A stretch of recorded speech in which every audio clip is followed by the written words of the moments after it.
Well, preparations are underway for tonight's service of prayer and reflection here at St Pauls Cathedral. Around 2,000 members of the public will be coming to pay their respects. Many of them have spent hours queuing for their tickets.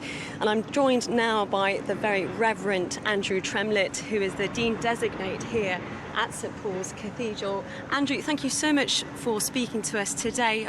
Firstly, I know you're not quite yet officially the Dean. You start officially in 2 weeks' time, but you will be leading the service here tonight. I mean, what an extraordinary task, what an extraordinary honour. How are you feeling about it? Well, as you say, it's a very unusual situation. I've moved into the deanery here, but not yet officially started. So this morning the Bishop of London licensed me in order to be able to take this evening's service, which is a great privilege and honour, but also a time of grieving and sadness on a national occasion. And I know you said to me earlier you had to swore an oath and an allegiance. Tell me a little bit about that. That was today? That's right. All clergy in the Church of England, because it's the national church, the established church, have to give an oath of allegiance to the monarch. So I've always done that over the past 30-odd years to Her Majesty Queen Elizabeth II, and then this morning for the very first time made an oath of allegiance to His Majesty King Charles III.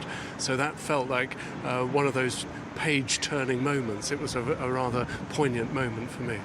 Now, we've had people queuing for hours to try and get tickets for tonight's service.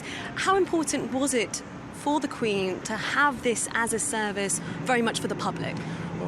As you can imagine, the preparations for these occasions have been going on for many, many years.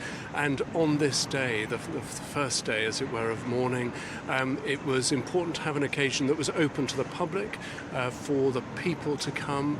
There'll be many, many other occasions when dignitaries, heads of state will come, and that's right and proper. But today, it's really about the people having an opportunity to express their grief and their sadness at the death of the Queen. So this morning we opened tickets for 2,000 members of the public who could come just on a first come first served basis. So St Paul's will be full this evening for the service.